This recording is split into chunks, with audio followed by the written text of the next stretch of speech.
une production du Studio SF. Re-bienvenue à Science Radio, le podcast où on parle des grands mystères de la science et de la santé humaine en compagnie de nos invités.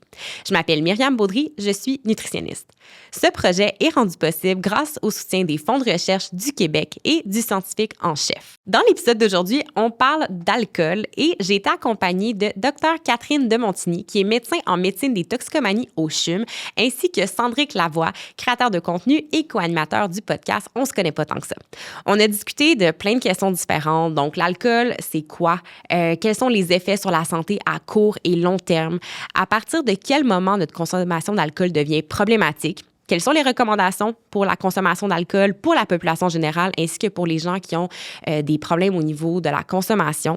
Alors bref, plein de questions hyper fascinantes qui sont pertinentes à discuter et à entendre pour tout le monde parce que l'alcool, c'est un sujet qui nous touche tous. Alors, sans plus attendre, je vous laisse apprécier l'épisode.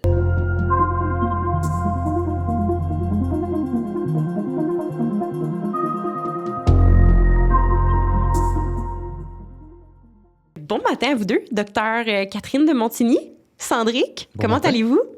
Ça va très bien. Catherine, vous étiez en train de dire Ça que va vous très terminez... fatigué.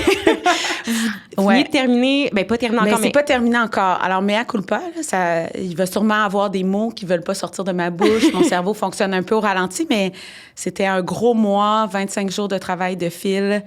Et là, 7 jours, 7 nuits qui se terminent sous peu. Donc, beaucoup de fatigue, plus beaucoup de mots. Bien, merci beaucoup de prendre le temps d'être là ce matin. Vous êtes médecin en médecine des toxicomanies au CHUM. Qu'est-ce que ça fait, une médecin en médecine des toxicomanies? On va parler d'alcool aujourd'hui. Donc, disons que vous aviez à décrire une de vos dernières 25 journées. C'est quoi une journée typique pour un médecin dans ce domaine-là? Une journée typique, je ne sais pas s'il y en a, mais la médecine des toxicomanies, c'est un domaine qui est assez méconnu. Et puis, dépendamment où on est, à travers le Canada ou à travers le monde, premièrement, le nom va parfois être différent. Et puis, le chemin pour se rendre à cette pratique-là peut être différent. Donc, moi, dans mon cas, je suis généraliste à la base, donc médecin de famille, mais avec une année de formation supplémentaire ciblée en médecine des toxicomanies. En Europe, ils appellent ça parfois addictologie. Donc, c'est un autre terme qui est connu aussi.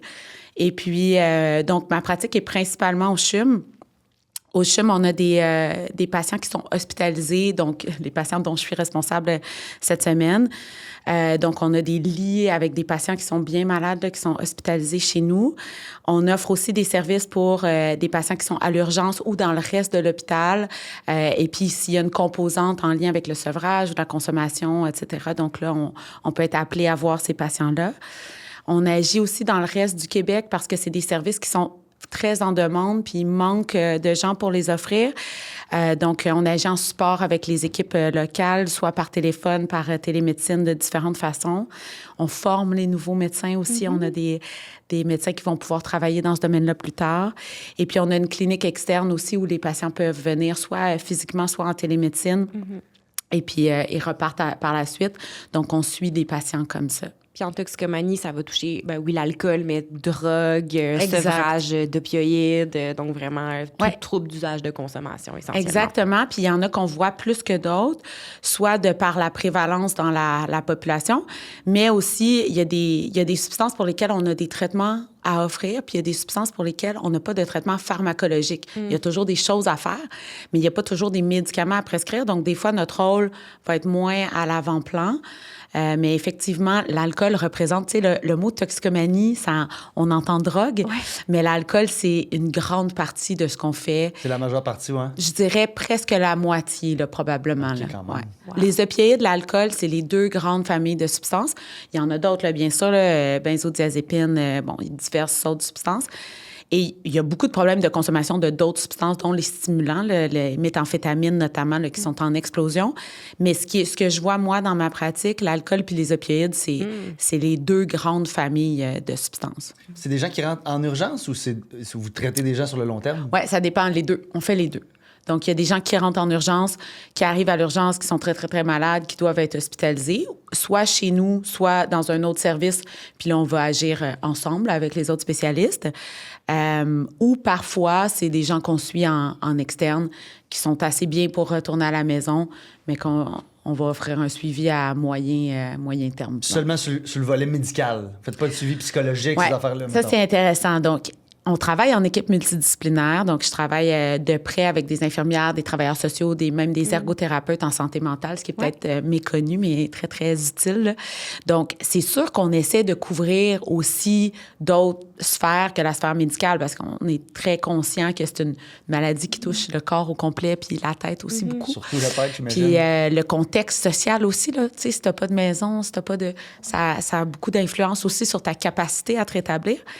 Mais c'est vrai qu'à l'hôpital, au CHUM, c'est vraiment axé. Nous, les services qu'on a, c'est vraiment la pointe de l'iceberg, là, où les patientes qui sont très, très, très malades au niveau physique. Et après, on va tenter de les référer dans d'autres services où ils vont pouvoir recevoir justement des soins là, qui vont au-delà de la sphère médicale. Exemple, maison de thérapie, là. Exactement. OK. Oui, exactement. Et ça, justement, Sandrick, on te connaît de la grande famille du Studio SF. Tu co-animes On se connaît pas tant que ça, directeur de tournée. Tu fais vraiment plein de choses. Oui. Mais tu as aussi ton vécu avec cette molécule qui est Ouais. l'alcool. Ben, l'alcool, je dirais, sur beaucoup de choses. Là, je suis un toxicomane. C'est tout le temps difficile à dire, là, mais depuis que je suis très jeune, ça a été... je te dirais, depuis que j'ai 14-15 ans que j'ai tombé, que j'ai adoré consommer. Moi, c'était vraiment une question de me dégêner.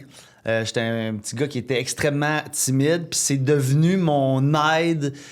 Puis tu sais, là, j'ai 36 ans, fait que depuis, ça fait près de 20 ans que c'est mon outil pour faire du social, constamment, tout le temps. Et ça m'a amené à exagérer, évidemment, puis demander l'alcool se passé, fait que là, il y a d'autres choses qui embarquent. Et depuis, je dirais, 4-5 ans, j'ai vraiment diminué ma consommation d'alcool. En fait, j'ai aussi été à la maison Jean Lapointe. J'ai fait une thérapie, là, je me rappelle plus de l'année, là, mais je pense que c'est là 5-6 ans. J'ai perdu mon idée, Colin. Ton histoire avec l'alcool. Oui, qu'est-ce c'est que ça. Et fait- donc, ouais. après ma thérapie, tu sais, je sais qu'il y a différentes sortes de thérapies. Moi, je pense que je suis allé à la Maison Jean-Lapointe, c'est comme l'arrêt total, tandis que j'aurais peut-être aimé ça, essayer des thérapies qui étaient plus comme sur la réduction des méfaits qu'ils appellent, pour réapprendre à consommer, mais je l'ai fait par moi-même. Puis c'est vraiment un challenge de tous les jours. Et c'est ça, depuis quelques années, je consomme vraiment moins. Mais j'ai beaucoup de difficultés à retrouver mes capacités sociales. Là. Je fais beaucoup d'anxiété sociale. Puis je suis comme prisonnier de tout ça. À toutes les fois que j'ai une activité sociale, souvent, je vais me dire, bon, ben là... j'ai aucune misère à m'exprimer, à parler. Je suis pas gêné dans la vie, mais aussitôt que je le sais que c'est un contexte social, j'ai un blocage qui se fait. Puis souvent, ben, je vais me dire, bon, ben, je vais me prendre une petite bière avant de partir. Puis en arrivant, c'est la première chose que je vais faire, me chercher un verre ou deux rapidement, juste pour me set de tone. Mais là, ça s'en vient problématique avec en vieillissant, avec les lendemains, avec le fait que c'est rendu que ça fait même plus l'effet que je veux, là, aussi. Ouais. Ça me rend lousse, genre 15-20 minutes, mais aussitôt que je prends un verre de plus, là, je reviens anxieux sur d'autres choses. Fait que c'est ça, je pense que ça va être le combat de toute ma vie. Puis peut-être un jour, la solution, ça va être d'arrêter complètement toutes les substances. Mais jusqu'à maintenant, je m'en sors quand même très bien, mais c'est beaucoup d'ouvrage quand même. C'est vraiment intéressant parce que tu amènes tellement de points pertinents avec ce qu'on fait, là, ouais, vraiment. Puis pour revenir à la base de l'alcool, c'est quoi? Qu'est-ce que ça fait dans le corps? Ça a des effets à court terme, à plus long terme. Effets à court terme que quand même beaucoup de gens ont déjà expérimenté. Selon les données de l'INSPQ, c'est presque 80% des individus de 15 ans et plus qui ont consommé de l'alcool dans les 12 derniers mois. Donc, consommation qui est très présente. Docteur de Montigny, quand on boit de l'alcool, qu'est-ce qui se passe dans le corps? Il se passe beaucoup de choses. Les questions simples, c'est toujours les questions les plus compliquées, en fait. Mais somme toute, l'alcool, c'est dans la grande famille des dépresseurs. Donc, sans surprise, tu sais, toi, tu le mentionnes, quand j'en consomme, c'est pour me relaxer. Il peut même avoir une petite euphorie aussi. Donc, l'effet initial, souvent, va être assez positif. Tu sais, on va se sentir apaisé, on est moins stressé. Bon, c'est ça, le plaisir aussi. Et c'est un couteau à double tranchant parce que l'effet initial, bien, il va avoir un effet rebond. Et puis, ce que tu mentionnais, tu as mentionné plein d'éléments vraiment intéressants là, qu'on traite à tous les jours avec l'alcool. C'est-à-dire, initialement, tu as un effet relaxant, puis après ça, bien là, ça t'en prend plus, ton corps est habitué, etc. Donc, il y a un effet rebond qui va survenir après. Fait que pour répondre à la question, l'effet initial, c'est un effet qui est plutôt apaisant. Par contre, par la suite, bien, comme toutes les substances psychoactives, il y a un effet rebond qui va s'installer, puis là, bien, c'est l'effet contraire, dans le fond. Puis ça agit vraiment sur tous les organes, sur une multitude de neurotransmetteurs dans le corps. Fait que les effets sont multiples. Et puis, bien sûr, bien, il y a plusieurs variables qui vont rentrer en ligne de compte. Tu sais, dépendamment de chaque individu a une tolérance qui est un petit peu différente. Il y a l'âge, il y a les comorbidités, les autres maladies qu'on peut avoir, les médicaments qu'on prend ou les autres substances qu'on consomme, d'autres maladies qu'on peut avoir aussi. Donc, tout ça va interagir. Puis là, aussi, le mode de consommation. Est-ce qu'on boit à chaque jour? Est-ce qu'on boit une fois de temps en temps? Donc, tout ça, ça va aussi impacter beaucoup comment les effets sont perçus, tant à court qu'à moyen et long terme, là. Mm-hmm. Donc, c'est vraiment important quand faut pas généraliser avec l'alcool ou avec n'importe quelle autre substance. La consommation de chaque personne puis l'effet sur chaque personne va être un peu différent. Mm-hmm. Mais néanmoins, les effets sur les neurotransmetteurs sont les mêmes, là. Mm-hmm. Mais après ça, chaque cas d'espèce va amener comme son lot de défis, là. Un facteur, moi, qui influence l'effet de l'alcool sur le corps, qui m'avait vraiment fascinée puis qui m'a beaucoup fait réfléchir comme femme, c'est l'effet selon la différence entre les sexes. Oui. Les femmes, parce qu'on a un pourcentage de masse grasse qui est plus important, l'alcool qui est pas soluble dans les gras va se retrouver, ben c'est ça, un peu plus longtemps en circulation. On a moins tendance à sécréter une des enzymes qui est importante pour évacuer l'alcool. Donc, les femmes vont atteindre un pic d'alcoolémie un peu plus important, disons, si on compare à un homme de même poids, même taille, pour une même quantité d'alcool. Et donc, les effets de l'alcool négatifs sur la santé se présentent à plus faible dose chez les femmes que les hommes. Ça m'avait beaucoup ouvert les yeux. Donc, en général, c'est vrai, il y a des différences entre les sexes. Puis, avec des consommations d'alcool plus élevées, les différences vont être plus grandes. Donc, plus la consommation d'alcool augmente, plus ça va être notable. Puis, les femmes ne sont pas des petits hommes. Non. Donc, il y a des différences multiples. Puis, c'est plate, mais la nature est sexiste. Donc, il y a vraiment des différences biologiques entre les femmes puis les hommes. L'alcool ne va pas être absorbé, ni métabolisé, ni distribué de la même façon. Puis là, c'est une multitude il y a vraiment divers niveaux là, où tout ça, ça fait effet.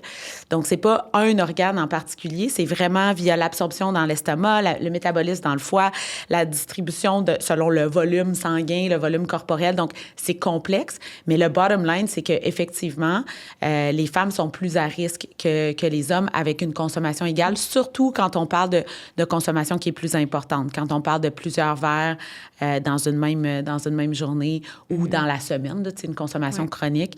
Bien oui, malheureusement, les femmes vont être plus touchées que les hommes. Puis par rapport à l'effet relaxant, on entend des fois des gens qui vont dire « Ah, mon petit verre de vin avant d'aller me coucher, ça me relaxe, ça m'aide à dormir. » Puis ça, j'aimerais qu'on en parle un peu parce que même moi, dans ma pratique comme nutritionniste, c'est quelque chose que les gens, quand je questionne leur sommeil, vont me nommer de « Ah, je dors pas toujours bien, mais tu sais, petit verre de vin avant d'aller dodo, ça m'aide à me relaxer. » Est-ce que l'alcool aide à mieux dormir? Bien, je suis vraiment désolée d'être le Grinch encore une fois. Mais l'alcool, c'est vraiment mauvais pour le sommeil. Ouais. Puis là, je veux vraiment être claire, là, mon but, c'est pas de diaboliser l'alcool. Puis vraiment, j'espère qu'à la fin du podcast, les gens auront l'impression que c'est une décision qui est individualisée, mais il faut quand même dire les choses telles qu'elles sont, parce que de se voiler la face, c'est pas nécessairement l'option la plus souhaitable. Donc, mon but, c'est pas de dire que l'alcool, c'est diabolique pour tout le monde puis que personne devrait consommer un seul verre. C'est pas ça. C'est vraiment du cas par cas. Mais néanmoins, l'alcool puis le sommeil, ça, c'est clair que ça fait pas bon ménage. Puis, plus les quantités d'alcool vont être grandes, plus l'impact sur le sommeil va être grand. Puis là encore, il y a une question d'accoutumance. Quelqu'un qui boit à tous les soirs, les impacts sur le sommeil vont être différents que quelqu'un qui est pas habitué de boire à tous les soirs. Mais dans tous les cas, l'alcool... Mais c'est vrai, les gens ont cette perception-là de « Ah, mon Dieu, je m'endors tellement facilement après. » Et c'est vrai que ça peut aider à s'endormir plus vite, mais l'architecture du sommeil va être modifiée. Puis souvent, surtout dans la deuxième portion de la nuit, je sais pas si vous avez déjà remarqué, mais on est plus propice à se réveiller dans la nuit, à se dire « Mon Dieu, on se réveille puis on se sent comme anxieux, on se sent moins bien. Le lendemain matin, on est comme plus fatigué, même si on a dormi des longues heures. » Bien, tout ça, c'est pas juste dans votre tête, là. C'est vraiment des effets réels de l'alcool. C'est un sommeil qui va être moins réparateur. L'architecture des phases de sommeil va être différente. Puis plus on boit, plus ça va être vrai. Puis aussi de boire juste avant d'aller se coucher ou peu avant le dodo, c'est pas une bonne idée non plus. Donc, ouais. C'est ça, c'est que, tu sais, moi, j'ai utilisé l'alcool pour mes soirées comme ça aussi. Puis, tu sais, j'ai d'autres substances comme le cannabis, des choses comme ça, parce que moi, mon cerveau n'arrête jamais de penser. Ouais. Je suis un overthinker.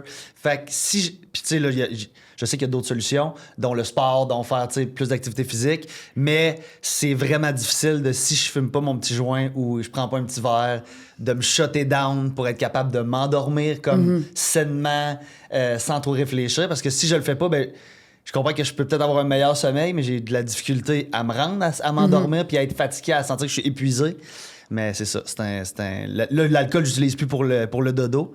Mais parce que ça me craint qu'il y ait plus que d'autres choses. Là, mais ouais, le cannabis, c'est malheureusement un aidant pour moi. Le cannabis, c'est des modes différents. Là. Ça fonctionne de façon différente, mais c'est vrai que pour l'alcool, il y a beaucoup, beaucoup de gens là, qui ont tendance à prendre un nightcap. Là. Ça s'appelle pas comme ça pour rien, là, puis pour aller se coucher, mais c'est vraiment pas une super idée. C'est pas se rendre service. Et dans votre travail, là, c'est peut-être un mythe qu'on vient de déconstruire. Est-ce qu'il y en a certains avec lesquels les gens vous arrivent, que vous aimeriez peut-être justement déconstruire des effets de la consommation d'alcool? Mon Dieu, c'est une bonne question. Mais parce que, par exemple, sur l'humeur, des fois, à cause de l'effet relaxant, oui. on sous-estime. Moi, par exemple, des fois, quand j'ai compris justement que ça me relaxe ce soir, mais je me lève le lendemain puis je me sens plus énervée, plus anxieuse. Quand j'ai compris à un moment donné que j'ai fait le lien, j'ai fait OK, non, mais ça me relaxe le soir, mais le lendemain, ça va me rendre plus anxieuse. Absolument. Mais ça, ça en est un excellent. Puis, sur la déprime aussi. Mm-hmm. Donc, sur le coup, on peut avoir l'impression que ça allège un peu la tristesse, le sentiment de dépression. Puis, souvent, c'est l'éléphant dans la pièce. Tu sais, les gens vont consulter quand ils ont la chance d'avoir un médecin de famille, ils vont consulter leur médecin de famille, puis ils vont dire « Ouais, ça file pas récemment, je suis plus anxieux, je suis plus stressée. » Puis, souvent, c'est pas juste l'alcool, il peut y avoir d'autres facteurs en cause. Fait que là, c'est très facile de parler, tu sais, mettons, au travail, il y a une situation X, Y, Z, peu importe, puis on passe complètement à côté, mais il y a un éléphant dans la pièce qui est là, puis personne n'en parle. Puis moi, des fois, les gens finissent par se rendre à nous beaucoup plus tard, puis là, tu réalises que ça fait 20 ans qu'ils sont traités pour un trouble anxieux, mais quand tu re-questionnes l'apparition des symptômes anxieux, puis, tu sais, d'ailleurs, tu en parlais de tes symptômes anxieux, mais faudrait voir, là, je vais pas te faire un diagnostic ici, mais faudrait voir, est-ce que tes symptômes anxieux sont somme toute entretenus par la consommation? Est-ce qu'ils étaient pires avant? Complètement, mais en fait, c'est ça. Moi, j'ai fait du sport élite. J'ai joué du hockey jusqu'à 20 ans. Même après ça, j'ai été très actif jusqu'à 25 ans. Puis mes vrais problèmes de consommation ont commencé quand j'ai arrêté drastiquement mon effort physique. Mais tu sais, ça n'a pas commencé là, mais je suis capable de me rappeler du processus. Puis évidemment, ça part de là. Mm-hmm. Souvent, l'œuf ou la poule, c'est assez difficile à départager. Puis des fois, on finit par avoir une idée assez claire. Puis d'autres fois, il faut aussi accepter que les deux s'entraînent puis qu'on le sait comme plus trop. Mais c'est vrai que l'alcool, l'effet sur l'anxiété, sur la dépression, sur les symptômes dépressifs, là, pas nécessairement la dépression, mais ça, c'est non négligeable. L'effet sur le sommeil, on en a parlé, non négligeable aussi. Il y a aussi le fameux, là, les gens vont dire, oui, bien, premièrement, moi, à chaque fois que j'ouvre la bouche dans les médias, les gens disent tout le temps, ben là, c'est ça, on peut plus rien faire, là, moyen de rien faire. Là, tu sais, c'est pas ça que j'essaye de dire, OK? Mais faut quand même être conscient de l'effet des substances. Puis je veux pas cibler seulement l'alcool parce que les habitudes de vie, c'est une multitude de choses. Hein? Donc, la sédentarité, l'alimentation, tout ça, ça va influer sur notre façon de fonctionner. Puis l'alcool, c'est une de ces substances-là. Puis c'est juste que pendant longtemps, l'alcool a été tellement banalisé, normalisé qu'on n'en parlait pas. Et puis là, on en parle plus. Ouais. Donc, je pense que c'est important que les gens soient informés. Puis l'autre chose qui est comme importante, c'est que les recommandations pour quelqu'un qui a peut-être une consommation problématique, tu sais, qui sent que par le contrôle, ça va moins bien, versus les recommandations pour monsieur, madame, tout le monde, qui sent que sa consommation est saine puis qu'il n'y a pas de problème en lien avec la dépendance avec l'alcool, bien, les recommandations vont probablement être différentes. Il faut individualiser pour chaque personne. Ouais. Et ça, parlons-en, à partir de quand une consommation d'alcool est considérée problématique? Ou peut-être avant que vous répondiez, j'ai envie de, Sandrine, te relancer la question. Toi, est-ce qu'il y a eu un moment où tu as fait « OK, là, ça suffit », puis c'est ça qui t'a amené après à faire les démarches que tu as faites? Oui, bien, tu sais, moi, quand j'ai participé à Occupation Double, tu sais, j'avais déjà ce problème-là dans ma vie que j'aimais faire la fête, mais tu sais, ça se passait une fois de temps en temps, une fois par semaine, c'était pas problématique. Puis quand je suis sorti d'Occupation Double, où là, ma vie a complètement changé, puis là, j'avais tout mon temps, puis j'étais invité dans un bar, puis j'ai commencé à faire des sorties, que là, ben ça... Écoute, j'avais un cocktail à tous les jours, là, ça avait pas de bon sens. Je mangeais presque pas de la journée. Je prenais du Vivance à ce moment-là. Je fumais un paquet de cigarettes par jour. Je fumais du weed. Je prenais 5-6 bières par jour. Je mangeais mon premier repas à 7 heures le soir. Puis j'ai fait ça comme pendant quelques mois. Et j'avais une blonde à l'époque. Puis à un moment donné, je parlais plus à mes amis. Je parlais plus à personne. Le monde venait chez nous. J'étais complètement blackout. Puis j'ai eu une intervention de des amis. Un soir, je suis arrivé chez nous, puis ils étaient tous assis autour de la table, là, comme la classique intervention. Puis c'est cette soirée-là que j'ai vraiment réalisé. Au début, je voulais rien savoir, puis de moment donné, ils sont comme tous restés là, ils ont arrêté de parler, ils ont resté là pendant quasiment 2 heures jusqu'à temps qu'à un moment donné, je brise. Mais tu sais, Puis après ça, j'étais allé c'est eux autres qui m'avaient tout inscrit à la Maison Jean-Lapointe. Puis moi, je conseillerais tellement à tout le monde de, tu sais, toute l'étude que j'ai, l'information que j'ai eue en thérapie, pourquoi je consomme, c'est quoi le processus, qu'est-ce qui se passe, les cycles du sommeil. J'ai appris tellement de choses qui m'ont fait réaliser que, évidemment, là, comme je disais tantôt, là, moi, je suis pas en arrêt total, je suis vraiment en maintien, mais j'ai tellement mieux compris à ce moment-là. Fait que c'est plus facile à gérer dans ce temps-là, mais c'est ça, c'est vraiment là. Tu sais, j'ai toujours su, puis même que, puis ça a été ça le pire, j'en avais parlé l'autre fois. Moi, je trouvais ça cool. Et moi, j'ai toujours tripé sur les gens qui consommaient beaucoup, que ce soit les chanteurs qui étaient maganés par la vie. J'ai toujours trouvé ça... Il y a un aspect glamour, des fois, comment c'est représenté. Le monde qui se maganait. Fait que moi, je me maganais, j'aimais ça. J'étais le gars qui avait tout le temps le pot ou l'alcool de plus ou l'affaire d'un party. Je trouvais ça le fun d'amener ça, d'être cette... Fait que j'étais comme fier d'être cette version-là jusqu'à temps que je me rende à ma thérapie. Là, que là, j'ai vraiment fait un changement bout pour bout. Mais... Puis en tout cas, ce que je vois dans la jeunesse, je trouve que les jeunes sont vraiment moins là que nous autres, on était. Là. Moi, c'était sur les réseaux sociaux, c'est ça qu'on mettait de l'avant, aller faire la fête, les parties. La star, les jeunes, on les voit courir, faire des marathons. Non, mais vraiment, je sens qu'il y a un changement de cap sur ce que les jeunes font. Parce que nous autres, c'était vraiment vénéré de faire la fête, là. Mais tu sais, j'ai à peu près, je pense, 10 ans de moins que toi. Puis dans ma gang d'amis, je veux dire, que quelqu'un se pointe avec des bières sans alcool ou qu'on fait quelque chose un soir puis qu'il n'y a juste pas d'alcool puis on boit tout de l'eau, c'est quand même un peu plus la norme, on dirait. Ah, j'ai pas vécu ça souvent dans ma vie, dans ma jeunesse, là. Ouais.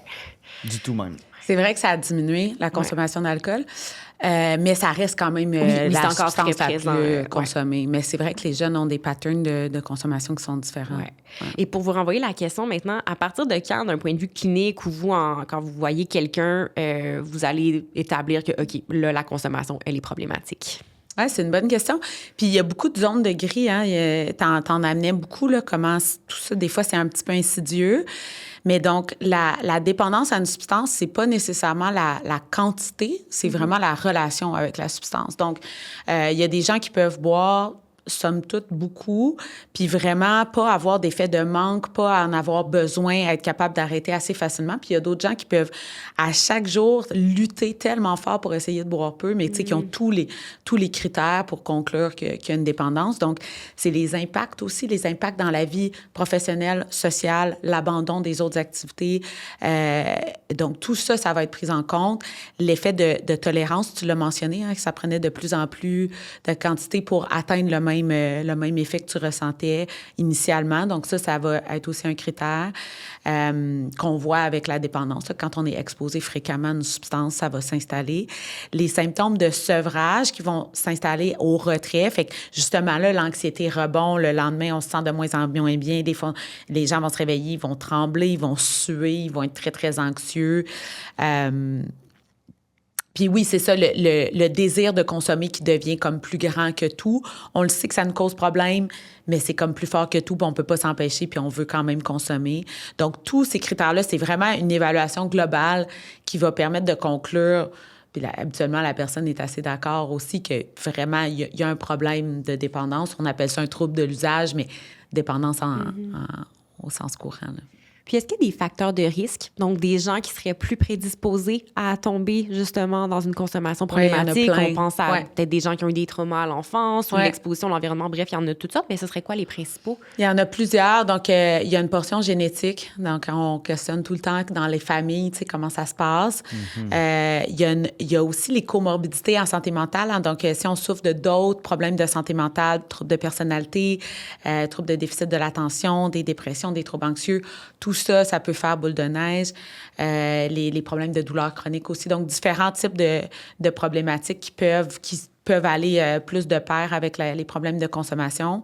L'exposition, est-ce qu'on a été exposé plus jeune? De quelle façon on a été exposé? Donc, tout ça, il y a vraiment une multitude de facteurs qui va. Puis oui, la situation socio-économique, tout ça, les difficultés, les traumas, tout ça. Ouais.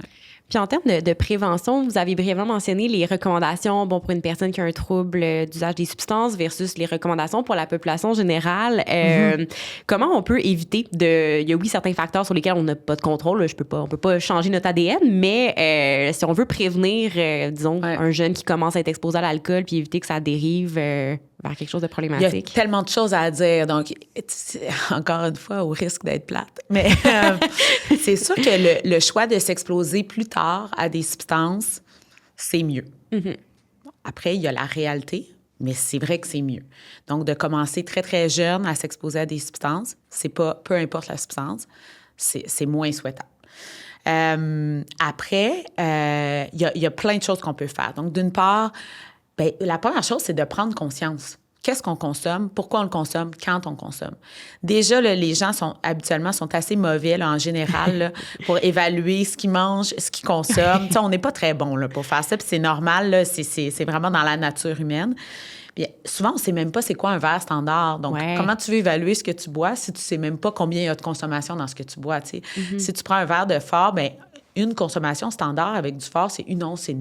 Mais dépendamment du cocktail que tu bois, il peut avoir 4 onces. Là, souvent, fait que les cocktails, c'est un mélange que tu sais pas trop. Là, c'est ça. Donc, déjà, tu pars à chaque verre que tu bois, en fait, tu bois 2 verres standards. Donc, déjà, là, d'être un peu conscientisé. Récemment, j'avais un patient qui il me comptait le nombre de verres de vin qu'il buvait. Puis, c'était dans le milieu de la restauration, mais il se servait toujours des 9 onces. Un verre standard, c'est 5 onces. Fait que déjà, c'est quasiment x2. Bon, alors, là, tout ça, là, je sais là, que c'est assez strict. Là, mais déjà, de prendre conscience, coudonc, moi, je bois-tu à tous les jours? Puis quelle quantité je bois? Puis au final, dans une semaine, ça a l'air de quoi? Comment je me sens quand je bois? Comment je me sens quand je bois pas? Comment je me sens le lendemain quand je bois pas? Est-ce que j'ai des événements à tous les soirs? Ça passe un petit peu inaperçu, puis au final, j'ai toujours un verre dans les mains, même si, tu sais, c'est pas nécessairement problématique, ça me semble pas problématique, mais, tu sais, dépendamment des milieux dans lesquels on évolue, que ça soit la restauration, les bars, mais aussi dans certains milieux en affaires, c'est très courant, tu sais, des repas avec des clients, peu importe. Donc, déjà, de se conscientiser sur ce qu'on consomme, c'est la première étape. Est-ce qu'on est capable de diminuer ou est-ce que ça nous manque vraiment? Est-ce qu'au final, on se dit toujours qu'on va diminuer, mais on n'est pas vraiment capable de le faire, puis il y a toujours une bonne excuse pour remettre à plus tard? Tu sais, tout ça, c'est des réflexions qu'on peut déjà amorcer. Donc ça, déjà, c'est la base. Ouais. De pas consommer à tous les jours, c'est déjà une bonne façon de s'aider. Donc, peut-être de se donner des cibles, tu sais, j'aimerais... Il faut se demander d'abord qu'est-ce qu'on veut faire avec notre consommation. En prendre conscience, c'est la première chose. Mais ensuite, qu'est-ce qu'on veut faire? Est-ce qu'on veut tenter de diminuer? Ce qui serait une bonne idée, là, probablement pour pas mal tout le monde, là, de diminuer, c'est généralement une bonne idée. Donc, est-ce qu'on veut boire moins de verres quand les soirs qu'on boit ou est-ce qu'on veut boire moins de fois par semaine? Est-ce qu'il y a certaines occasions où on avait tendance à prendre un verre puis on peut peut-être laisser aller puis choisir d'autres occasions? Là, je parle pour la population générale. Quand on a une dépendance à une substance, là, on rentre dans une autre sphère. Puis avant de conclure qu'on a une dépendance à une substance, c'est une bonne idée d'avoir la conversation avec un professionnel de la santé parce que c'est pas évident à évaluer soi-même. Puis je suis consciente que c'est pas évident d'avoir accès, mais c'est bien de faire l'exercice soi-même, mais ça serait bien de pousser la conversation un petit peu plus loin. Si on en conclut qu'on a une dépendance à une substance, bien là, on ouvre toute une autre boîte que dont tu as déjà parlé, puis qui est, est-ce qu'on choisit l'abstinence ou est-ce qu'on choisit des approches plus en réduction des méfaits si on ne se sent pas prêt à viser l'abstinence? C'était peurant, l'abstinence, quand même. Tu sais, moi, ça fait partie de ma vie, là, puis il y a plein de... Tu sais, comme là, le temps des fêtes arrive, là, tu sais, je m'imaginerais pas passer le temps des fêtes sans prendre un bon crème de menthe après le souper en train de jouer aux cartes avec ma famille. Non, mais je dis ça parce que dans ma famille, je veux dire, c'est comme... Dans le milieu artistique aussi, où il y a plein de situations. C'est vraiment de penser d'arrêter de consommer complètement. Je fais une crise d'angoisse intérieure. Parce que c'est tellement un outil, en tout cas, je parle pour moi, là, c'est tellement un outil, l'alcool pour le social, que je sais pas comment faire autrement. Ouais. J'ai aucune idée comment faire autrement. J'entends ce que tu dis, puis, tu sais, nous, avec nos patients, bien sûr, on va jamais leur dire quelle approche. On va leur donner l'information, mais ça demeure qu'il faut que ça soit à la décision de la personne. Il faut pas que ça soit imposé, sinon on le sait que ça fonctionnera pas. Ouais. Je te soumets juste que, généralement, les gens trouvent que c'est plus facile l'arrêt complet quand ils ont une dépendance que la réduction.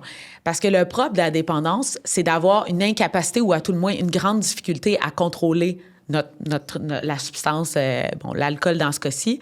Alors, de dire à quelqu'un qui a une incapacité à contrôler, de dire, ben là, il faudrait que tu boives moins, c'est très, très difficile. Puis c'est un combat au jour, tu sais, à tous les jours, dans le fond. Ah, c'est ça, c'est que l'arrêter complètement, c'est un gros challenge pour une période, mais après ça, tu y penses plus jamais. Puis, mais là, la différence, c'est ça, c'est que moi, c'est pas à tous les jours, parce que je veux dire, il y a un mode de vie aussi que je travaille, je fais des affaires que je suis pas toujours en train de penser à ça, mais ça fait toujours partie du portrait. Puis par rapport au fait d'évaluer sa consommation... Attends, est-ce que tu me laisses ajouter Vas-y, quelque chose? allez-y. Juste dire, puis c'est important aussi parce que tous les gens qui ont une dépendance ne sont pas égaux non plus. Ouais. Puis il y a plein de variabilités dans la sévérité de la dépendance. Donc, il y a des gens, là, par contre... par exemple, des patients qui sont hospitalisés chez nous, notamment, tu sais, qui ont des problèmes de santé sévères, souvent en lien avec la consommation, des cirrhoses. Alors là, l'importance d'être abstinent complètement va être différente. Ah ouais. Ça demeure que c'est au choix de la personne, mais clairement, l'indication médicale peut être beaucoup plus grande que pour d'autres personnes. Tu sais, là, la situation que tu décris un peu, c'est que tu es très fonctionnel. C'est ça, je veux dire, les alcooliques fonctionnels, là, tu sais, je suis très fonctionnel. Faut pas minimiser, mais néanmoins, il faut quand même tenir compte de ta situation qui est pas la même que quelqu'un. Puis même tantôt, quand on disait l'arrêt complet peut être plus facile que la réduction, mais il y a des gens, faut pas négliger ça.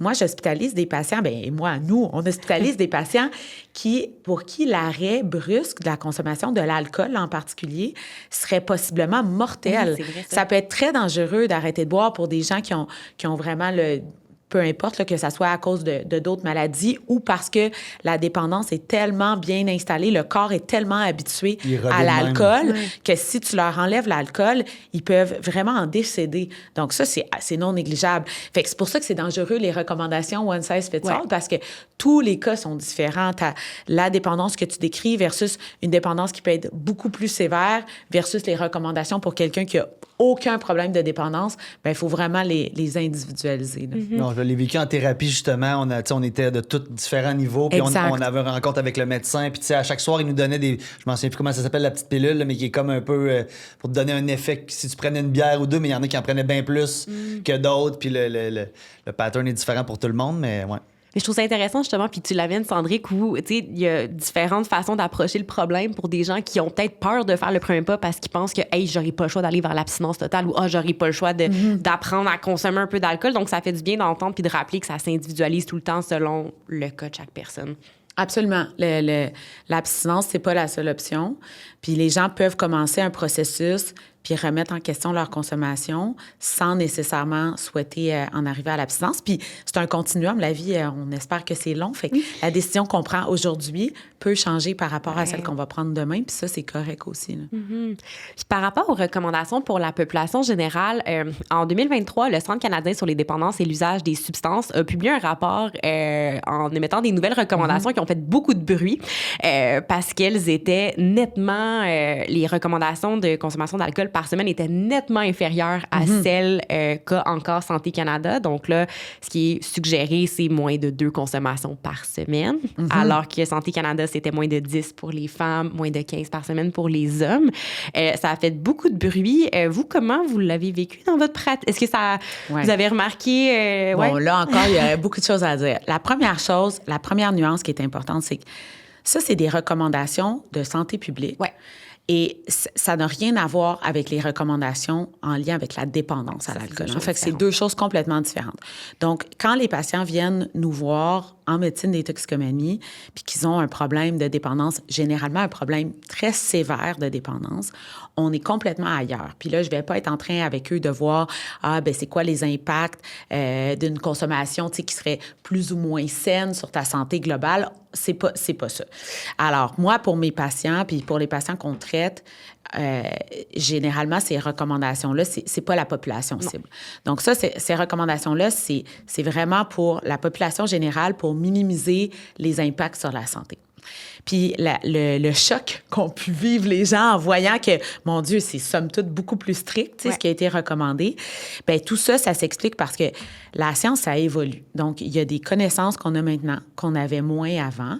Et puis, il y a aussi toute la quantification du risque. C'est pas évident, tout ça. Là, puis là, on rentre vraiment dans des statistiques de l'épidémiologie, tout ça. Donc, tu sais, c'est une boîte qui est pas évidente. Puis c'est pas évident de rendre ça digeste parce que des années de vie perdues, de la qualité de vie qui diminue, c'est pas évident à conceptualiser aux gens. Pour les gens, qu'est-ce que ça va signifier pour eux, là, tu sais. Mais donc, somme toute, il y a des experts qui ont été mandatés pour évaluer puis qui se sont basés sur ce qui s'était fait ailleurs aussi. Donc, une multitude de données qui a été colligée.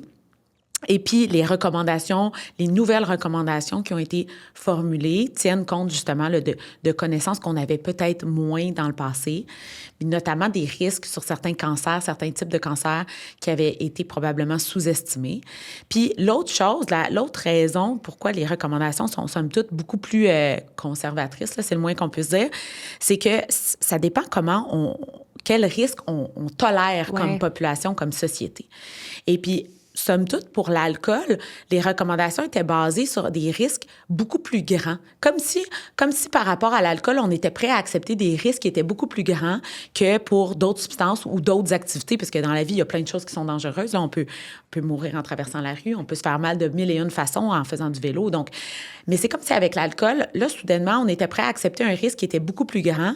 Et puis, les nouvelles recommandations ont voulu remettre le niveau de risque considéré acceptable comme tous les autres risques. Donc, tout ça, c'est évalué. Là, qu'est-ce que les humains, en général, considèrent comme des risques acceptables.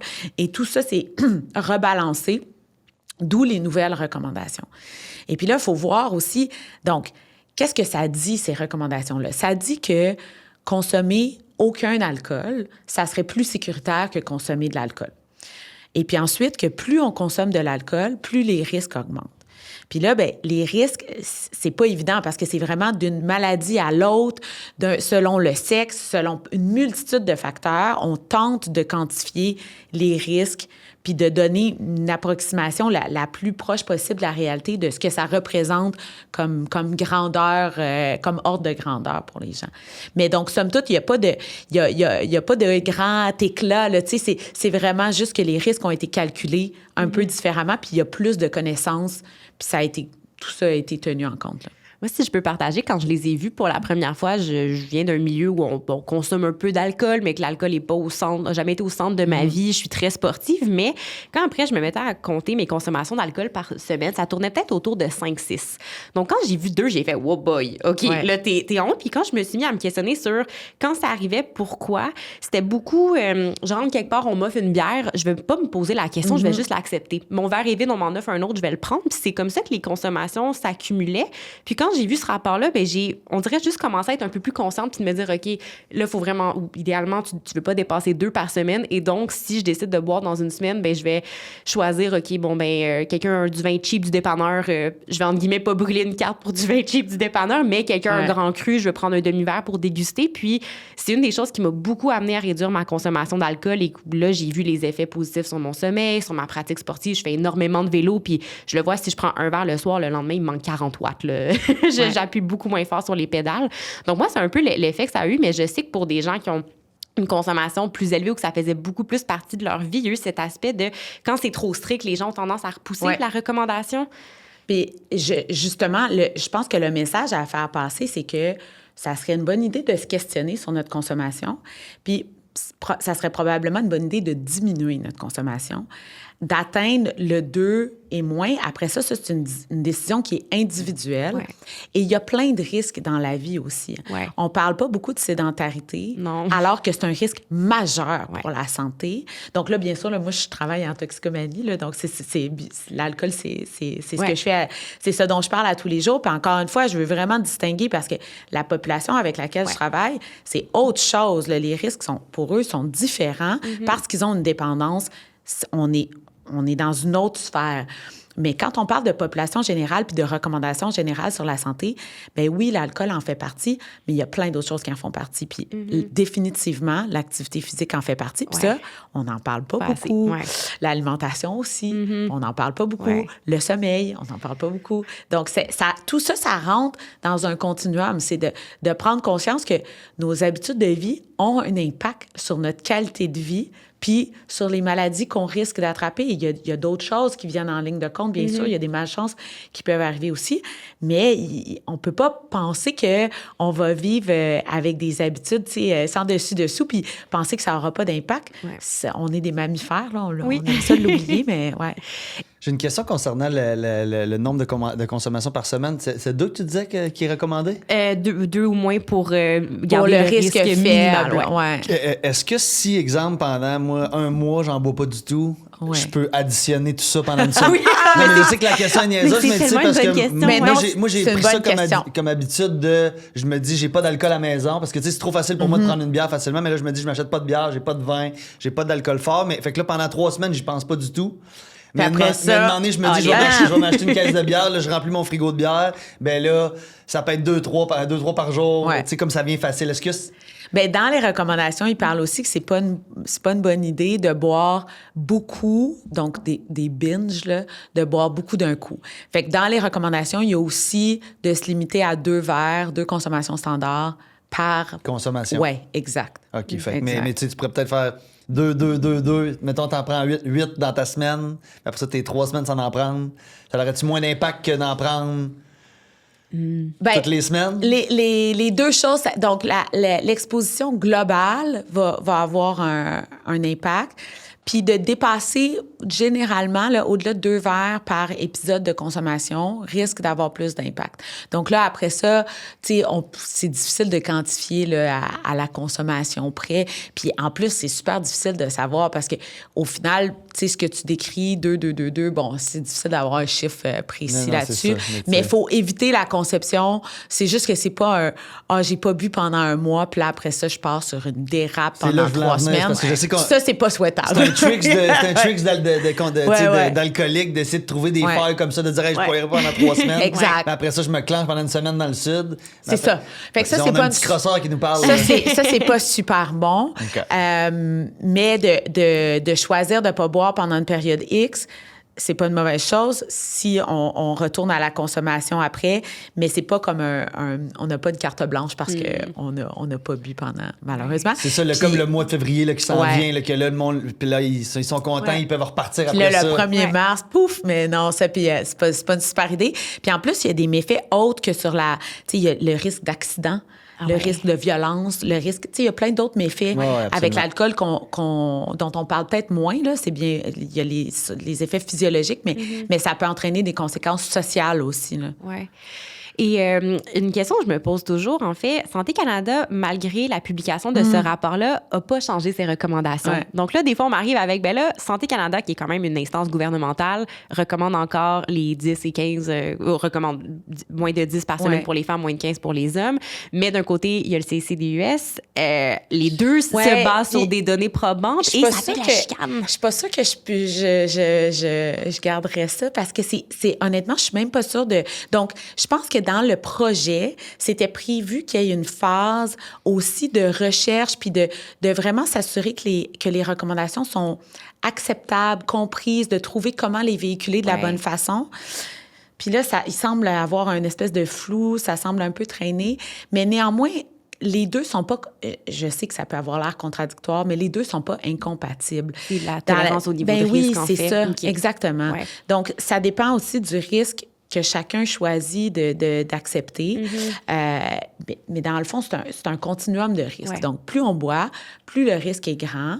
Et puis, bien sûr, tout le monde va m'arriver. Ah oui, ça, c'est un autre des mythes. Tout le monde va m'arriver. Oui, mais ma tante, elle fumait un paquet par jour, puis elle buvait son gin à tous les jours, puis elle est morte à 95 ans. Ouais. Mais oui, bien sûr, il y en a des exceptions. Il y en a des exceptions. Mais c'est sûr que le risque de maladie augmente, puis il va toujours avoir une exception, puis il va toujours avoir une exception triste aussi de quelqu'un qui avait tout est triste, là. Je veux pas dire que les décès sont plus ou moins tristes, mais de la personne qui était végane, qui faisait tout pour sa santé, puis qui est décédée super jeune. Ouais. Donc, des exceptions, il y en a dans les deux extrêmes, mais ça enlève pas que la recommandation, c'est quand même pour la population globale. Puis j'ai une question, peut-être qu'un épidémiologiste serait mieux placé pour répondre à ça, mais on entend aussi beaucoup dans le débat autour de l'alcool. « Ah non, mais un verre de vin rouge par jour pour la réduction du risque de maladies cardiovasculaires, ça... » Bon.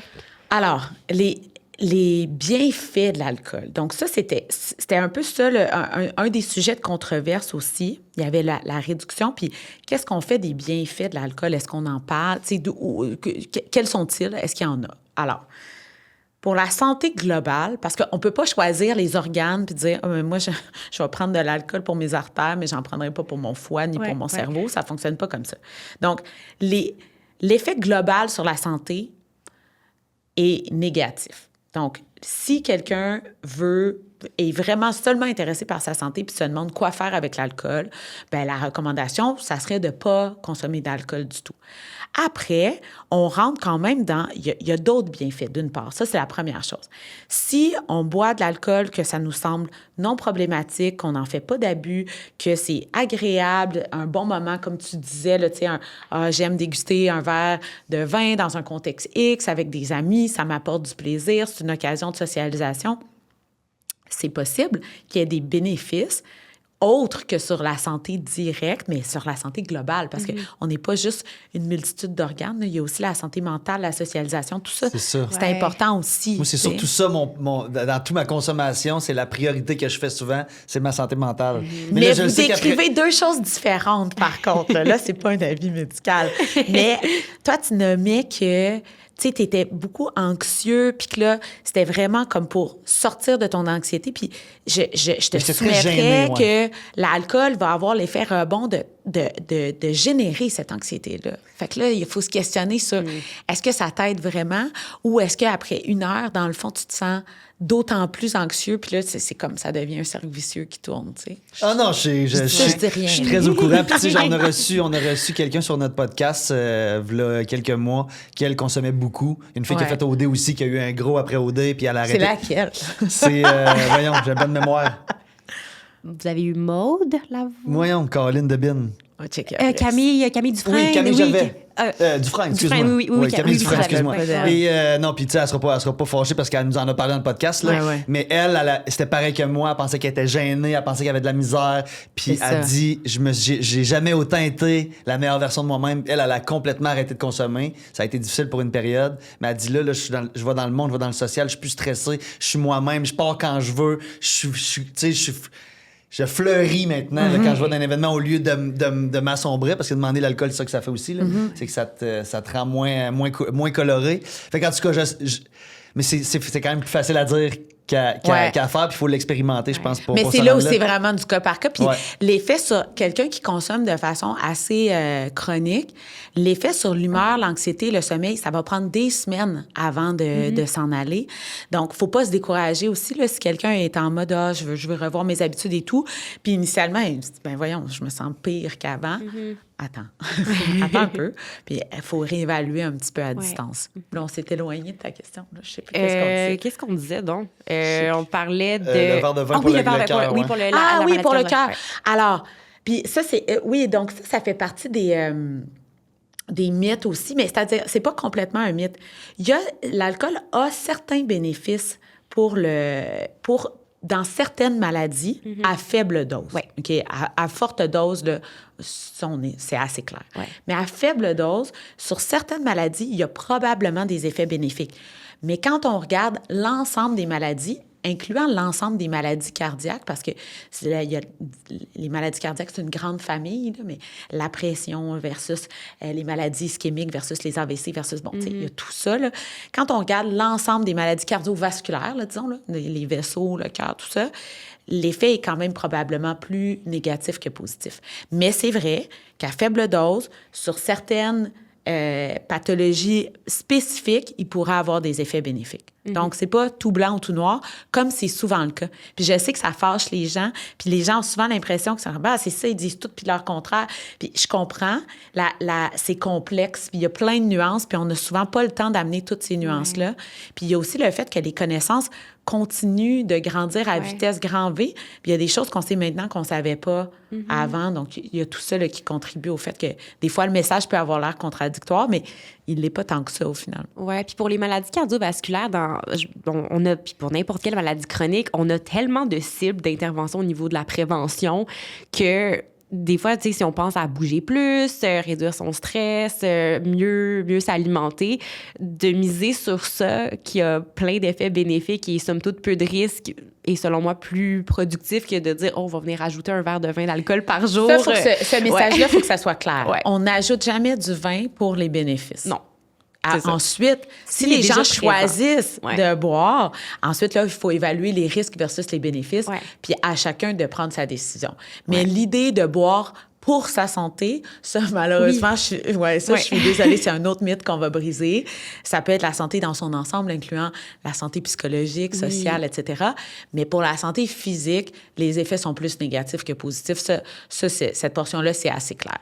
Quelque chose qu'on m'avait déjà nommé aussi, c'était que dans les études, les gens qui sont abstinents ont plus de risques de certaines maladies que ceux qui ont une faible consommation d'alcool. Par contre, quand on creuse au niveau de l'épidémiologie, on se rend compte que c'est lié à certaines limites, que souvent le groupe qui est 100% abstinent, bien, c'est des gens qui sont abstinents parce qu'ils ont déjà des maladies existantes et donc c'est pour ça que leur risque est plus élevé. Il y a plein de confondants. C'est super complexe parce que les gens qui sont abstinents, c'est un groupe assez hétérogène. Il y aurait des gens mieux placés que moi pour répondre à ça, mais il y a des gens qui vont avoir choisi d'arrêter de boire parce que c'est un problème. Il y a des gens qui ont d'autres maladies qui vont faire en sorte qu'ils soit ils ne peuvent pas, soit ils ne tolèrent plus l'alcool. Donc, ça peut être des gens qui sont plus malades en général. Il y a toute la question des facteurs socio-économiques aussi. Les gens boivent de façon différente selon leur statut socio-économique en termes de population, là, pas en termes individuels. Donc, il y a plein de confondants qui rentrent en ligne de compte, là, qui faussent un petit peu qui peuvent facilement fausser les données puis donner un portrait qui n'est pas nécessairement la réalité. Puis, pour le temps qui nous reste, j'aimerais qu'on parle comment, comme société, autant individuellement qu'au niveau de la santé publique, on peut contribuer à avoir des environnements plus sains au niveau de la consommation d'alcool. Vous avez nommé plein de choses au niveau individuel qu'on peut faire, donc de se questionner et tout sur notre propre consommation.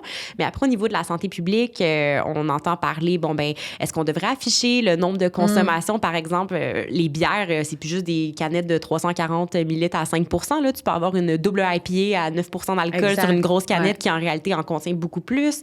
Il y a ça qui est mis de l'avant ou il y a des questionnements ou même certains projets de loi qui ont été débutés pour est-ce qu'on devrait afficher les risques liés à la consommation d'alcool sur les bouteilles comme on l'a pour la cigarette. Qu'est-ce qu'on... Ça n'a peut-être pas de sens ce que je veux dire, mais moi, j'ai l'impression que pour quelqu'un qui a un problème de consommation, tout ça change absolument rien. Je veux dire, j'ai fumé un paquet de cigarettes par jour pendant 10 ans, puis il y avait l'affiche, puis tu le vois même pas, là. J'ai pas arrêté de fumer parce que c'était écrit sur ça, j'ai arrêté de fumer parce que je me sentais plus bien dans mon corps, là. J'étais full intéressée d'avoir, toi, ta perspective de est-ce que ça fait quelque chose, puis après, au niveau des données scientifiques, qu'est-ce qu'on sait, ou même comme vous, comme médecin. Mais non, c'est intéressant. Je pense qu'il y a plusieurs choses à dire, puis ça prendra un médecin en santé publique qui n'est pas ma spécialité.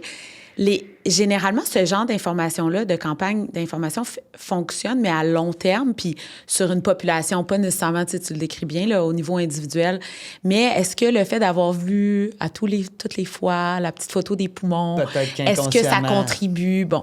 Puis je pense qu'il y a des données là, assez claires sur ça. Puis sur le coût aussi, tu sais, c'est dissuasif, là, les cigarettes, le coût qui a beaucoup augmenté aussi. Ça avait un impact. Donc, là, c'est ça. Je sais pour plusieurs gens, le prix, ça a un impact. Oui. Fait qu'il y a des modalités de santé publique qui peuvent être aidantes, mais ça prend du temps pour que ça démontre des bénéfices. C'est pas de mon ressort là, de répondre à ça. Je pense que de donner l'information du nombre de consommations dans une bouteille X, de nombre de consommations standard, ça me semble assez standard dans la mesure où n'importe quel aliment qu'on achète, tu sais, qui est préparé, là, outre les fruits et les légumes qui poussent par terre, là, mais on a des valeurs nutritives, là, on a des valeurs nutritionnelles. Tu es nutritionniste, tu le sais. Donc, pourquoi pas offrir les mêmes informations pour l'alcool? Tu sais, ça me semble aller quand même de soi. Ensuite, il y a toutes les questions. Est-ce qu'on devrait diminuer l'accès, rendre l'accès plus difficile? Ouais. Ça, c'est une question pour la santé publique. Ouais. Mais effectivement, comme société, on peut se poser cette question-là. Puis j'espère que c'est clair que le but de mon message, c'est pas un message moralisateur, puis c'est pas un message de démoniser l'alcool non plus. C'est vraiment juste de donner l'heure juste, puis de donner les informations qu'on a. Puis là, après ça, il faut en discuter individuellement, il faut en discuter comme société. Puis il y aurait une discussion beaucoup plus large comme société à avoir de pourquoi on a tant que ça besoin, pourquoi il y a beaucoup de problèmes de dépendance. C'est pas dans tous les pays que c'est comme ça, puis c'est pas nécessairement partout dans le monde, dans toutes les cultures que le monde consomme beaucoup d'alcool. Là. Puis la relation à l'alcool va être différente. Puis il y a des cultures où ça va être intégré. Les gens me nomment toujours, ah oui, mais en Europe, ils boivent toujours un verre de vin. Ben, justement, il y a des types de consommation qui peuvent être différents. Puis ça veut pas dire qu'ils sont mieux nécessairement, mais donc on pourrait avoir cette réflexion-là sur la santé publique en général, sur la santé mentale puis physique des populations. Puis souvent, on se préoccupe assez peu de la prévention. Pourtant, il y a tellement à gagner à prévenir. Ouais. Quand les gens arrivent à moi, là, c'est triste. Là, c'est des longues années de souffrance. Là. Ouais. Pour eux, pour leur famille, pour la société au complet. Là.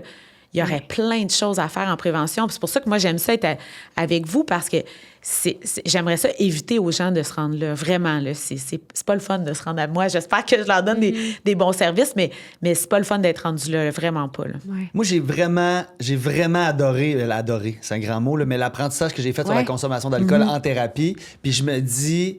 Tu sais, moi, le jeune de 14-15 ans qui tripait sur la consommation puis sur les... Si j'avais eu une formation de tout ça à l'école, je pense que ça aurait été bénéfique pour moi d'avoir un cours sur la toxicomanie. Puis pas juste une personne qui vient une fois dans l'année, qu'on pense c'est une journée de congé, puis là, on présente les drogues en avant, la police qui vient, tu sais, c'était comme...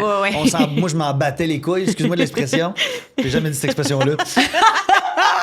C'est aujourd'hui que ça se passe. Je voulais dire je m'en crique, mais c'est ça. Je me dis, je vais dire d'autres choses. Mais je pense que ça aurait été vraiment bénéfique que je me fasse marteler ça, genre, mettons, je sais pas sur quel format, plus au secondaire qu'au primaire, évidemment. Mais je pense que ça serait bénéfique pour tellement de gens. Mais c'est drôle que tu dises ça parce que ça me... Tu sais, c'est sûr que comme soignant, là, de voir des gens au bord de la mort, jour après jour, dans des quantités, tu sais, puis j'en vois beaucoup, là. J'en vois beaucoup. Tu te questionnes, tu sais, tu donnes vraiment le meilleur de toi-même pour leur donner les meilleurs soins possibles, mais tu peux pas rester insensible à ça, puis tu te questionnes beaucoup sur qu'est-ce que je peux faire, parce que j'arrive tard dans l'algorithme, puis justement, je me faisais la réflexion récemment que moi, il me semble que ça va de soi qu'il devrait avoir ça. C'est vraiment une nécessité. Puis je le ferais même dans le cadre d'un cours plus large sur la santé en général, santé mentale, santé physique. Il faut qu'on apprenne à prendre soin de soi. Ouais. Puis idéalement, dans un discours qui est justement pas moralisateur, là, mais vraiment d'intéresser les gens. Puis je pense que l'adolescence, c'est un bon moment pour ça parce que souvent, c'est là où les habitudes vont commencer. Là, donc, puis définitivement, la consommation de toutes les substances, dont l'alcool, c'est fou qu'on laisse ça. Les gens doivent apprendre par eux-mêmes, leurs parents, mais leurs parents n'ont pas nécessairement les connaissances eux-mêmes. Donc, c'est quand même fascinant, alors que ça serait tellement payant, justement, pour éviter des problèmes plus tard. On ne va pas éviter tous les problèmes, mais peut-être que les gens auront des meilleurs outils. Peut-être qu'ils auront la puce à l'oreille plus rapidement que, là, la consommation, ça commence à prendre une drôle de tournure. Là. Bien, juste de comprendre, c'est sûr que plus jeune, ça le fait moins, mais juste de comprendre ce que ça fait sur ton sommeil. En temps réel, d'être capable de dire, OK, c'est ça qui m'arrive. Là, ça fait 3 fins de semaine que je prends un coup, puis là, ça fait 3 semaines que je dors mal. Ben, moi, j'ai su ça à 30 ans, dans le fond. Hein. J'ai jamais sur l'anxiété aussi, on parle beaucoup que les jeunes sont super anxieux. Mais d'ailleurs, il y en a beaucoup qui disent, ils nomment, j'ai remarqué que ça me rendait plus anxieux quand je bois de l'alcool, fait que j'en bois plus. Ça, j'ai beaucoup de jeunes qui me disent ça. Bien, clairement, il y a plus de messages généraux dans la société que nous autres, en tout cas, que moi, j'avais quand j'étais jeune. Là, fait que clairement, il y a un avancement là-dessus, mais... Tu sais, des fois, je me dis, rajouter ce cours-là à l'école, ça serait... tellement. Tu sais, il y a d'autres choses que j'ajouterais, genre des cours sur l'impôt, sur toutes sortes d'affaires, là, que j'aimerais ça qu'on soit mieux outillés en tant qu'adultes, des affaires qu'on n'a jamais appris, là, mais... Mais la gestion des émotions aussi. On n'apprend jamais à gérer nos émotions. Pas tout. Y a-tu de la grêle qui se passe? Il est plus fort, non? Mais, tu sais, on disait, ben là, on est juste avant Noël. Puis, moi, j'aime tout le temps questionner aussi, comme entourage, disons qu'on sait qu'on a quelqu'un qui a une consommation problématique ou qui est dans un processus de. Tu sais, toi, Sandrine, tes proches ont intervenu. En fait, là, ça suffit, on t'aime, puis on veut que ça aille mieux.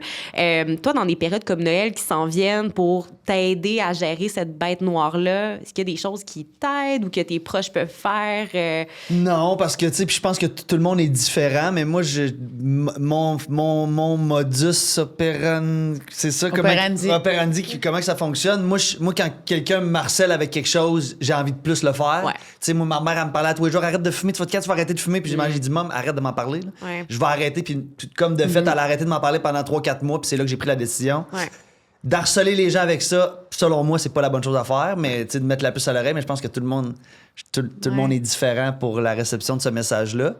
Mais c'est ça. C'est sûr que si on reçoit dans le temps des fêtes, s'assurer de toujours avoir des consommations sans alcool. Puis on a tellement des bonnes au Québec en plus. C'est ça. Puis tu sais, de peut-être pas le dire devant tout le monde aussi, de dire comment j'ai une bière sans alcool, tu veux que je te serve ça en arrière. Tu sais, des petites affaires de même, parce que les gens, c'est pas tout le monde qui est ouvert à en parler. Moi, je suis quelqu'un de vulnérable dans la vie, je suis à l'aise d'en parler, mais c'est pas tout le monde qui est content de parler de ça puis heureux d'assumer que c'est un alcoolique, mettons, dans le temps des fêtes. Là. Ouais. De dédramatiser aussi, tu peux prendre une consommation sans alcool sans que ça envoie un message aussi, tu sais, de le rendre normal, de le normaliser. Oui. Tu sais, que c'est pas juste si t'es enceinte ou que t'as un problème de dépendance que tu bois quelque chose sans alcool. Tu sais, c'est une des options parmi d'autres, puis c'est pas plus compliqué que ça. Puis c'est vrai ce que tu dis, tu sais, de se faire... si on tire trop, la réaction naturelle, c'est souvent de tirer à rebrousse-poil, là, mais je pense que c'est important quand même de le nommer si on a des inquiétudes pour un proche, parce qu'il y en a qui se sentent très mal à l'aise de le dire, puis il y a des façons, comme tu disais, tu sais, de l'amener, effectivement, peut-être pas devant tout le monde. C'est ça, Lilo, hey, tu bois pas à soir, c'est ce qui se passe! Exactement. Ouais. Puis ça, c'est super bon ce que tu dis. Ouais. Quand les gens refusent une consommation d'alcool, laissez glisser, là. Ils ont le droit ils ont le droit de refuser. L'incitation à boire de l'alcool, ça pour moi, ça n'a pas sa place. Non, puis on le fait, c'est insidieux, c'est « Ah ouais, comment ça que tu bois pas? » Tu sais, alors que personne va te demander si tu choisis un plat versus un autre, personne va te poser de questions. Alors, pourquoi on te questionne par rapport à l'alcool? Tu sais, c'est un choix qui est personnel, qui est adéquat, qui mérite... Il n'y a pas besoin d'explication, en fait. Là. Puis ça peut être pas parce que c'est juste ça te tente pas de boire ça à soir. Là, ça peut être juste ça. Il n'y a pas besoin d'avoir de raison. Oui, absolument. Ouais. Puis, juste un petit... Le médecin à moi... c'est une des choses qui est probablement méconnue puis qui n'est pas pour la population en général, qui est vraiment pour des gens qui auraient des problèmes de dépendance. Mais ça vaut la peine d'aller chercher de l'aide médicale. Il y a de la médication qui existe aussi. Donc, tu sais... Apprendre pour aider à arrêter de consommer à la maison, mettons? Il y a deux... Tu sais, là, on parle vraiment de quelqu'un qui a un problème de dépendance. Là, on prend pas... c'est pas monsieur, madame, tout le monde pour... bon. Mais il y a deux phases. Donc, quelqu'un qui est vraiment dépendant à l'alcool, pour qui l'arrêt peut être plus ou moins dangereux. Donc là, ça doit être évalué. Puis il y a des médicaments qui peuvent être donnés pour la phase aiguë de sevrage, là, si on peut dire. Puis la deuxième portion, c'est pour aider à moins avoir envie de consommer. Il y a de la médication qui existe. Puis là, les gens ont en tête l'Antabuse, là, qui existait avant, là, qui était un médicament que si tu le prenais puis tu prenais de l'alcool, tu étais malade comme un chien. Mais ça, on en prescrit plus vraiment. Là, c'est vraiment... c'est plus courant du tout. Mais il y a d'autres médicaments qui vont pas rendre malade puis qui peuvent... Là, c'est vraiment une décision au cas par cas avec un médecin. Mais ça peut être une option intéressante aussi. Puis aussi dans une optique qui peut être soit l'arrêt complet ou qui est aussi valable en réduction des méfaits, puis de dire, moi, je suis pas prêt à arrêter complètement, mais il me faudrait vraiment de l'aide pour réduire, puis j'ai un problème de dépendance et tout. Il faut que ça soit évalué en bonne et due forme. Là. C'est pas des trucs à prendre comme des Smarties, mais ça peut être une aide de plus, tu sais. Puis justement, quelqu'un qui se rend compte qu'il y a un problème de consommation d'alcool, vous avez mentionné si on a la chance d'avoir un médecin de famille, beaucoup de gens au Québec n'ont pas cette chance-là. Tu sais, Sandrine, toi, tes amis avaient trouvé la maison de thérapie. Oui, puis la thérapie, c'est pas donné. Non, ça coûte exactement, cher, là, c'est sûr. Donc, les gens... Alors, il y en a au public, mais là, tu sais, je comprends. C'est pas facile d'avoir accès à des services médicaux, là. Je le vois, je le comprends. Mais dans toutes les régions du Québec, il y a des CRD, des centres de réadaptation en dépendance. À Montréal, c'est CRDM pour Montréal. Et ça, c'est des services qui vont être gratuits, publics, offerts à tous. Vous n'avez pas besoin de référence médical, vous pouvez vous auto-référer. En fait, il faut que vous vous auto-référiez. Il y a pas de, ça ira pas plus vite si un médecin vous réfère. Puis même si vous n'êtes pas prêt à arrêter de boire ou de consommer d'autres substances, eux, ils acceptent tout le monde. Puis il y a des approches de réduction des méfaits. Donc, puis c'est vraiment, ils vont vous rencontrer puis évaluer avec vous les services qui sont offerts.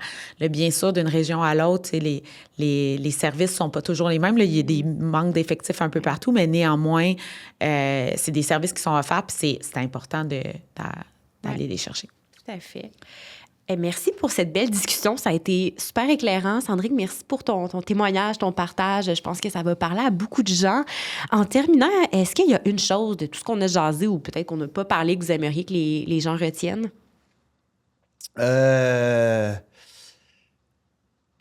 J'aurais envie de dire, écoute, là, c'est la première chose qui me vient en tête, mais j'aurais envie de dire aux gens qu'il y a pas de gêne, il y a pas de gêne à aller chercher de l'aide. Là. Moi, je trouve que c'est plus, c'est même mieux. Là. Je veux dire, c'est valorisant de quelqu'un de réaliser qu'il y a un problème puis d'aller chercher de l'aide. Puis il y a personne qui va rire de vous autres autour de vous autres. Fait que gênez-vous pas pour aller chercher de l'aide. J'aime vraiment ça. C'est un bon message. C'est un vraiment beau message. Ouais. Et vous, Dr. de Montigny? Mon Dieu, j'ai rien à rajouter après ça, je pense, si ce n'est que il y a beaucoup de zones de gris. Alors, tout le monde a une relation avec l'alcool. Il y a des gens qui ont une relation qui est problématique, tu sais, ils vont le dire d'emblée. Puis, il y a tout un continuum où ça peut être problématique par moment. Donc, il y a beaucoup de variables dont il faut tenir compte. Puis, il faut que les gens se sentent... c'est pas parce qu'ils sont pas comme ce qu'ils ont en tête comme alcooliques, mais ils peuvent quand même aller se questionner. Puis peut-être chercher de l'aide qui peut prendre différentes formes, là, que ça soit médicale, psychosociale ou autre. Moi, une des choses que je retiens beaucoup de la discussion, des sujets comme l'alcool, souvent, ça va être amené d'une façon très moralisatrice, mais amener de l'information, ultimement, c'est pour aider tout le monde à prendre une décision libre et éclairée pour elle-même. Puis, c'est ça, prendre des décisions pour soi, dans la bienveillance, c'est toujours gagnant. Pour la santé puis la prévention, c'est important. Exact. Merci beaucoup à vous deux. Dr. Catherine de Montigny, merci, vous avez été exceptionnelle. Ça paraît pas que ça fait 25 jours que vous êtes... Ça paraît dans mes yeux, dans mon cerveau. Sandrine Clava, merci beaucoup. Puis si plaisir. les gens ont aimé t'entendre, ben, ils peuvent t'entendre encore plus avec... On se connaît pas tant que ça. Ouais, on a plein d'épisodes, puis je parle de toutes mes sortes de problèmes dans ma vie. Je suis pas gêné d'en parler. Des fois, non, mais c'est niaiseux, mais je m'en fais souvent parler. Je suis très vulnérable de mes questionnements, de mes struggles de vie. Fait que c'est ça. Écoutez-moi. Oui. Les médecins sont souvent des grands fans d'occupation double. Ah ouais? Ah oui! Ah, c'est bon, ça! On aime ça. Ouais. Yes. Merci beaucoup. Un plaisir. Merci. Bye bye.